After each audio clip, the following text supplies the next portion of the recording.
Look, the CIA has done in this country, what they've done to us is unbelievable. Look at the terrorist acts that have occurred. The CIA behind most, if not all of them. We had the Marine barracks. We had our embassy in Kenya. We had Pan Am 103. We had the USS Cole. We had Oklahoma City. We had the World Trade Center in 1993. That helped the terrorists blow up the World Trade Center the first time. They built the bomb. They got the driver's license. The informant, the FBI informant, a fellow named Salam, a 43-year-old former Egyptian army officer, he was given the assignment to put the bomb together, and he went to his supervisor, his FBI supervisor, and said, "We're going to put a dummy bomb in here, right?" And the FBI supervisor said, "No, we're going to put a real bomb." The FBI actually carried out the attack on the World Trade Center in 1993. They actually hired Ahmad Salam and paid him $1 million and gave him real explosives, a detonator, and told him to build a bomb and to give it to the foolish people that he was controlling to allow them to attack the World Trade Center complex. Unfortunately for them, there were only 6 people killed, not enough to pass the legislation. So what happened is 2 years later, April 19, 1995, down comes Oklahoma City Murrah building, 168 people killed. 1 year later, the anti-terrorism legislation that takes away many of our constitutional rights and civil liberties is passed.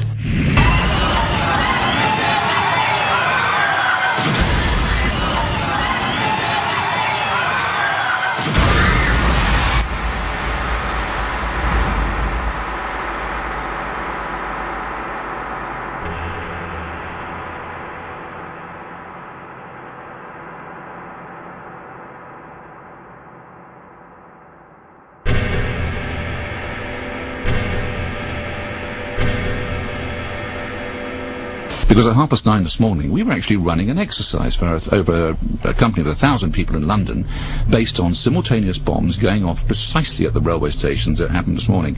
So I still have the hairs on the back of my neck standing upright. To get this quite straight, you were running an exercise to see how you would cope with this, and it happened while you were running the exercise? Precisely.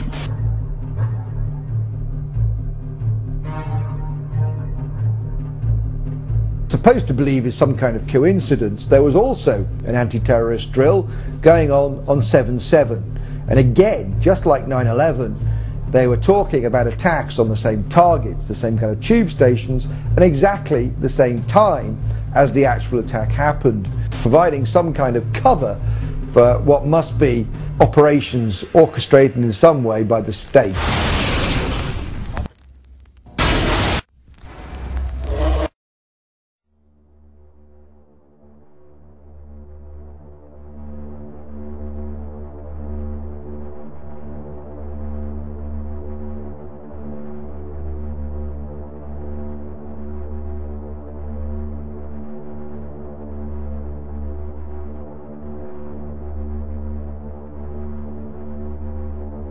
I am absolutely appalled at how much people in this country do not think.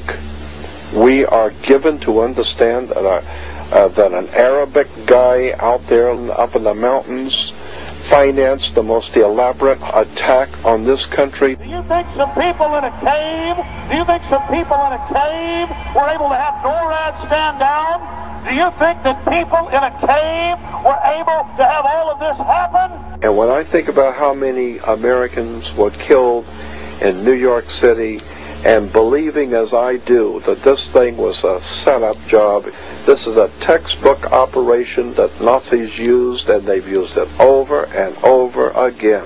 America has been suckered in one more time. I don't have to tell you things are bad. Everybody knows things are bad. The dollar buys a nickel's worth. Banks are going bust. Shopkeepers keep a gun under the counter. Punks are running wild in the street, and there's nobody anywhere who seems to know what to do, and there's no end to it. We know the air is unfit to breathe, and our food is unfit to eat. We sit watching our TVs while some local newscaster tells us that today we had 15 homicides and 63 violent crimes, as if that's the way it's supposed to be. We know things are bad, worse than bad. They're crazy. It's like everything everywhere is going crazy, so we don't go out anymore. We sit in the house, and slowly the world we're living in is getting smaller, and all we say is, please, at least leave us alone in our living rooms. Let me have my toaster and my TV and my steel-belted radios, and I won't say anything. Just leave us alone. Well, I'm not going to leave you alone. I want you to get mad. I don't want you to protest, I don't want you to riot, I don't want you to write to your congressman because I wouldn't know what to tell you to write. I don't know what to do about the depression and the inflation and the Russians and the crime in the street. All I know is that first, you've got to get mad.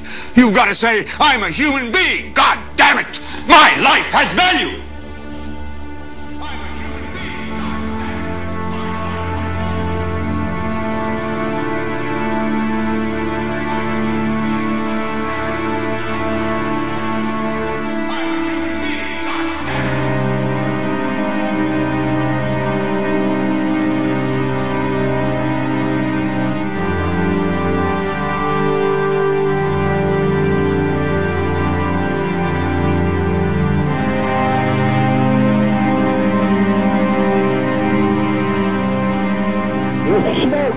There, 105, 2 pounds.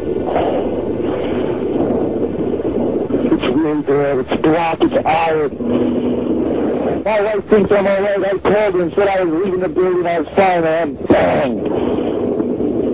The 3 of us, 2 broken windows. Oh, God! Ah!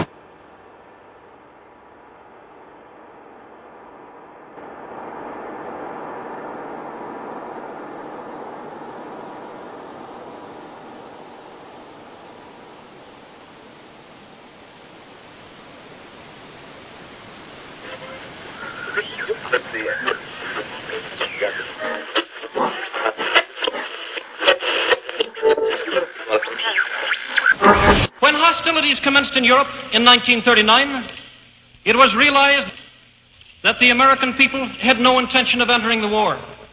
But they believed that this country could be enticed into the war in very much the same way that it was enticed into the last one. They planned, first, to prepare the United States for foreign war under the guise of American defense. Second, to involve us in the war step by step without our realization. Third, to create a series of incidents which would force us into the actual conflict. These plans were, of course, to be covered and assisted by the full power of their propaganda. Our theaters soon became filled with plays portraying the glory of war. Newsreels lost all semblance of objectivity, and they have used the war to justify the restriction of congressional power and the assumption of dictatorial procedures on the part of the President and his appointees. A fear campaign was inaugurated. We cannot allow the natural passions and prejudices of other peoples to lead our country to destruction.